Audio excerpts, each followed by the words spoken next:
13 WMAZ Morning starts now. It is another glowing start to the day, but today we finally start to introduce rain back to the forecast. I'll have all those details for you coming up. Plus, new information after someone attacked a couple in their Macon home. What a homeowner told investigators and how the person knew the victims. And your wallet could soon get a pay boost. The tax refund on the way to Georgians. One Mercer University grad has a lot to celebrate what she accomplished during her years at Mercer and how she's closing out her undergrad journey. Good Thursday morning, Central Georgia. You're taking a live look over a truly beautiful downtown Macon. The time is now 6:31 a.m. on this May the 12th. Happy Baby Friday to you. I'm Wanye Reese. And I'm Caitlin Heck. A beautiful morning, hopefully turning out into another beautiful day because we've been pretty spoiled lately, Courtney. We sure have, and today will be nice, but we will start to increase our coverage of rain just oh so slightly today. But overall, if you look at the big picture, today is going to be lovely. You're looking live on top of Atrium Health Navison. Almost couldn't remember. In downtown Macon, probably because my clicker isn't advancing, but that's okay. It is a really nice morning out there. Temperatures are generally in the low 50s and mid to upper 50s and low 60s. I'm losing my train of thought because my clicker's not working, but that's all right. Through the day today, we will have that chance for a stray shower. It'll mainly be for the afternoon and evening hours, but overriding picture is going to be sunshine. Temperatures today are going to be generally in the low 80s. Tomorrow is the day where we really start to ramp up those rain chances. Finally, we definitely could use some rain. I'm going to have all of those details for you. Talk about the weekend because a big warm up is on the way. Just how warm are we going to be? I'll have those details and a working clicker. That's all in my full forecast in just a few minutes, so stay with us. Thank you, Courtney. Well, no charges coming against a Crawford County deputy after a deadly shooting earlier this year. That's the announcement from the GBI and Macon Judicial Circuit District Attorney Anita Howard. It's one of three headlines we're following for you this morning. Investigators updated the case yesterday, saying the deputy acted properly when he shot and killed a man in January. DA Howard says Deputy Willam Owensby was justified in using deadly force against Denrick Stallings in self-defense.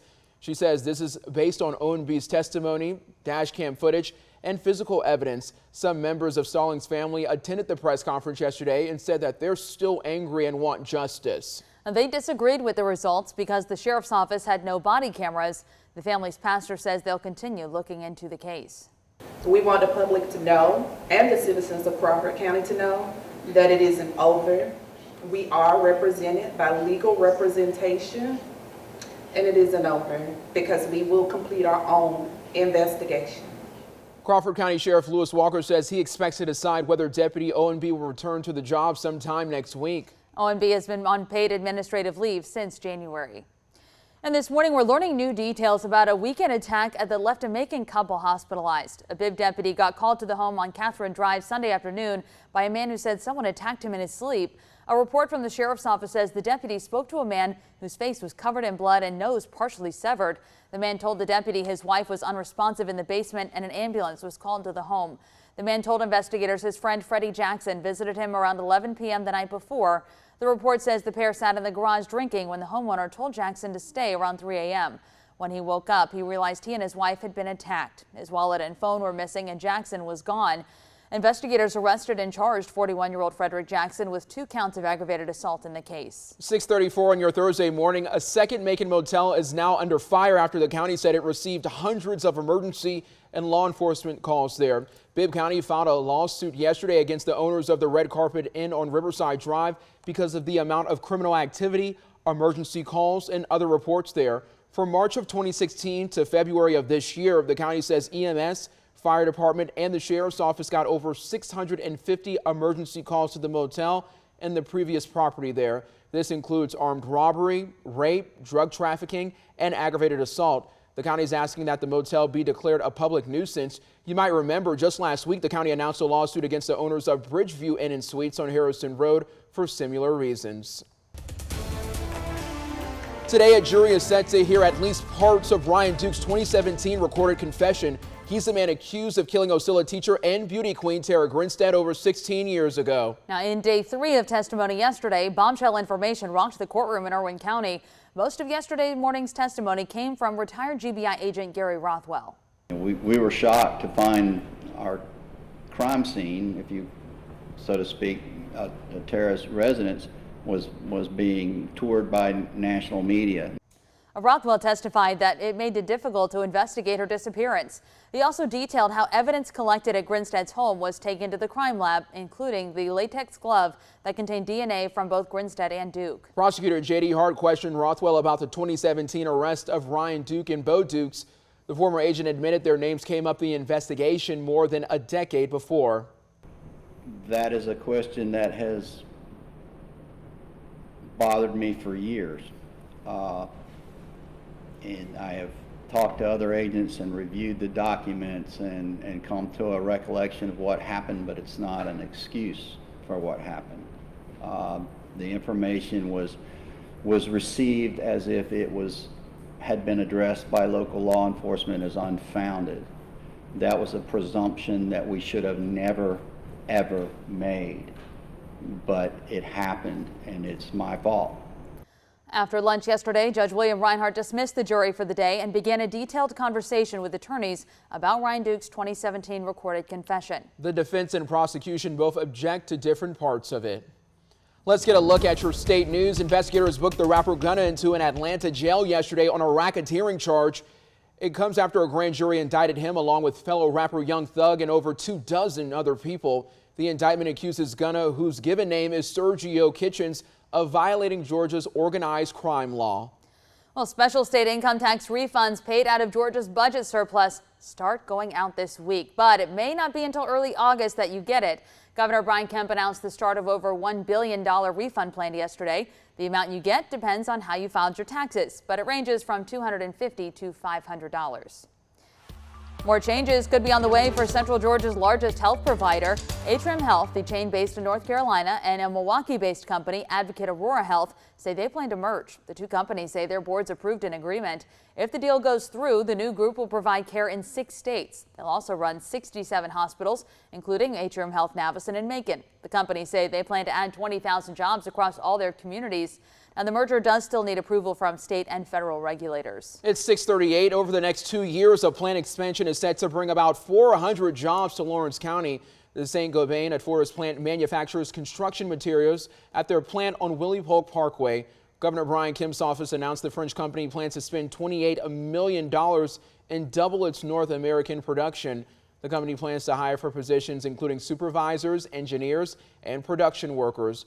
Georgia's technical college system will help train workers for jobs at the plant. Still ahead on 13 WMAZ Morning. She's all business when it comes to service, but she's all personal when it comes to meeting your needs. At Grits Cafe up in Forsyth, one server is taking care of her family and her customers. Find out why customers and co-workers say she makes everyone feel special. It's service with a smile. That story, it's coming up at 6:49 a.m. Right now, the time is now 6:38 a.m. Madeline Harrell, she's been working very hard on these stories. A huge congrats to her because, I mean, she's been knocking it out the park each week. Yes, I just love these stories. They just make you smile, even just watching these people and how they interact with their customers. I mean, we love to see it. And being somebody who is very picky with customer service, when I see somebody doing a phenomenal job, it makes my heart smile because I will write a letter. Yes. Yeah. Wanye is the king of writing letters if something is not right. In a heartbeat. And people know. People, I think there might be some people watching that have received some of those letters. Oh, man. But we're excited about that series. That has been really so much fun to watch. I'm sure all the people who have, nominated the ones that we highlight, I'm sure that just makes them excited as well. So you'll want to stick with us. That's coming up in about 10 minutes. But first, in the next couple of minutes, we're going to let you know what to expect as you step out the door. And of course, as we go through the next 7 days, plenty of changes on the way. Hopefully you've been enjoying these really comfortable and beautiful mornings. Another stunning start to the day. This isn't even the direction of the sunrise. This is facing the opposite direction. And you can see the cotton candy sky to start the day here in Perry. 57 degrees, dew point at 50, so still very comfortable out there. It is a cool start. You might want just a light jacket, but 50 as a dew point, that is a little higher than what we've been experiencing the past couple of days. And unfortunately, that higher humidity will be a trend, especially as we head into the weekend. We couldn't keep that really low and comfortable humidity around too long, especially as we head into mid-May. 53 in Macon, 54 in Warner Robins. We're at 57 in Jeffersonville. Looks like Irwinton, you just went up to 60, 58 in Fort Valley, and 59 in Hawkinsville. For the most part, mid to upper 50s and low 60s. If you're in the low 50s, you're considered cool this morning, but generally a really comfortable morning. High pressure is still in control. That's giving us our sunny skies this morning. There is a front out to our west that seems to be bringing some thunderstorm activity to parts of Alabama, but this won't impact us. What we're going to be watching is this low pressure center that's out over the Atlantic. This will continue to push closer to the coast and offer us our rain chance starting today. But as high pressure and low pressure battle, it's also going to be breezy today. So for all you students who have field day today, I know you're probably super excited about that. It'll be a great looking day. Lots of sunshine, breezy and warm in the upper 70s by 11. Could experience wind gusts upwards of 15 to 20 miles per hour. So that might be tough with some of those running sports unless the wind is behind you, pushing you. So as we go through the later afternoon, that's when we'll watch for maybe a stray shower. Most of the rain today stays along the coast. Tomorrow morning, that's when that low continues to move closer. All that Atlantic moisture gets wrapped around it, offering us a more widespread rain chance for tomorrow. On and off rain will be possible starting in the morning. Expect that best coverage of rain as we head into the late afternoon and early evening. So if you have any Friday night dinner plans, you might want to bring an umbrella just in case. We'll keep the chance for a stray shower on Saturday, but for the most part, we'll be warm and dry. And yes, that humidity will start to go up. So the mid 80s will probably feel a little more like the upper 80s on Saturday, but not enough of a rain chance to go canceling any plans. And then we'll be near 90 on Sunday with that chance for afternoon showers and storms. Just a small chance though, about a 20% coverage. Monday, stray shower possible. The big story will be the heat as we kick off next week. It looks like temperatures will be in the low to mid 90s Monday through Wednesday.